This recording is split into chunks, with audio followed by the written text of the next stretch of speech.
신문 읽어주는 남자입니다. 일주일 뒤 꼭 오늘 이재명 대표에 대한 1심 선고가 발표됩니다. D-7일 이 대표 운명의 날이 일주일 앞으로 다가온 겁니다. 일주일 앞두고 민주당 내부에서 이재명 대표를 지키려는 어벤져스의 유튜브 특강까지 나와서 논란입니다. 과연 일주일 뒤 선거가 어떻게 될까? 이러다 혹 유죄라도 나오면 어벤져스는 어떻게 되는 걸까? 잠시 후에 이야기 나눠보겠습니다. 자, 오늘 조간신문 4가지 키워드 준비되어 있습니다. 함께 보시죠. 먼저 첫 번째 키워드입니다.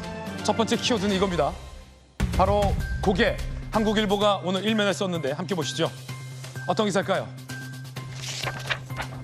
대통령 고개 숙였다. 의혹엔 고개를 저었다. 이른바 김영선 당시 의원의 공천 개입 의혹과 관련해서 대통령의 구체적인 설명이 있었습니다. 대통령 당선된 지 얼마 안 돼서 인수위 보고도 받아야 했고 개각, 정말 중요한 인사 자리 신경 쓰느라 재보궐선거 정도의 대통령이 신경 쓰거나 개입할 일 없다라고 강하게 부인했습니다. 하지만 영부인의 이 부적절한 이 사적 연락과 관련해서는 잘못한 것이라면서 고개를 여러 차례 숙였습니다. 이어서 다음 키워드입니다. 두 번째 키워드는 이겁니다. 도움, 조선일보 오면 기사입니다.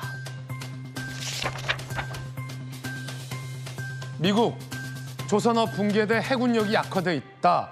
트럼프 대통령 당선인이 윤 대통령과 통화를 할 때 콕 집어서 한국의 조선업과 관련돼서 미국과 좀 협력을 하자라는 통화를 했다라는 겁니다. 중국의 패권 내줄라 한국의 SOS를 친 트럼프. 이 사진은요, 1998년 대우조선해양 옥포조선소에 당시 트럼프가 방문했었던 사진입니다.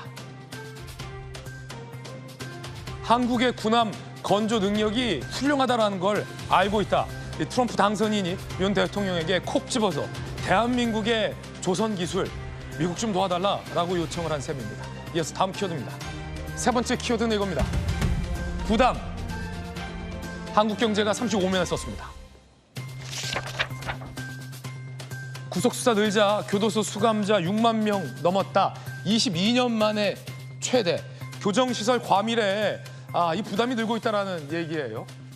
작년보다 6,600명 급증을 했고 수용 인원 이미 13,000명을 초과한 상황인데 한 명 들 때마다 연 3천만 원 소요돼서 세금 부담이 크다라는 기사도 실렸습니다. 이어서 다음 키워드입니다. 네 번째 키워드는 이겁니다. 신종, 동아일보 14면입니다. 딸 납치 영상 만들어 협박하는 협박범들 알고 봤더니 딥페이크 기술을 이용한 신종 사기였습니다. 자녀의 얼굴 합성해서 부모에게 돈을 요구하는 범행이 늘고 있다니 조심하시기 바라겠습니다. 자, 뉴스 속보도 지금 들어와서 전해드리겠습니다. 제주 비양도 해역 어선 침몰에서 2명이 사망했고 12명이 실종된 상황입니다. 승선한 27명 중 15명은 구조했는데 2명이 숨진 것으로 확인됐고요. 아직 실종자도 많기 때문에 구조 작업 기다려봐야 될 것 같습니다. 자, 운반선에 어획물을 옮기다 전복됐고 침몰한 것으로 추정되고 있습니다. 조속한 실종자들의 수색이 요구됩니다. 지금까지 신문 읽어주는 남자였습니다.